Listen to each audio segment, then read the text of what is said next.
Na víspera de Viernes Santo, ya por a nota estacionan de gasolina, bastante druk camina automobilista nanta batallena nan tanque, para de tal forma pasa un fin de semana bastante largo.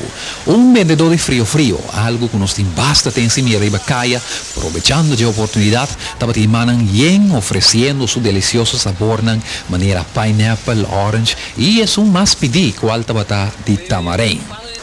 En el aeropuerto estaba un éxodo formal el último día aquí de vacacionistas que prefera de pasar Semana Santa para fora Corsou. Viernes Santo, madera esta tradición, playa na guardo visitar na gran escala, especialmente na Kenepa, caminda e visitante aparte de por disfrutar de agua limpa y blow, por selectar también entre una variedad de comida que estaba na venta, variando desde sopa y pescado a un exquisito porción de carcos toba. Algo más remarcable ayer en la Kenepa estaba de presencia de mucho más de hombre como en comparación con otro año.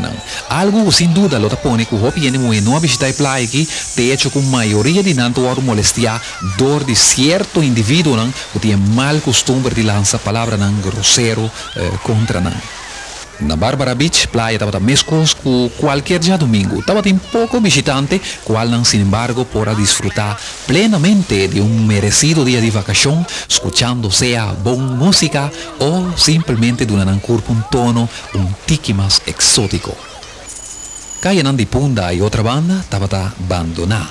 Apenas por mirar 2-3 turistas venezolanos que no estaban en medio de transporte, paseaba a playa o salir fuera de estado, ganando aquí y allá o estando showcase. Y justamente motivaba el silencio de calle un tipo fascineroso que no por la coyende para adrenta de para cosa aquí. Allí un rato después policía me será agarrele na su cintura y hibele para arriba.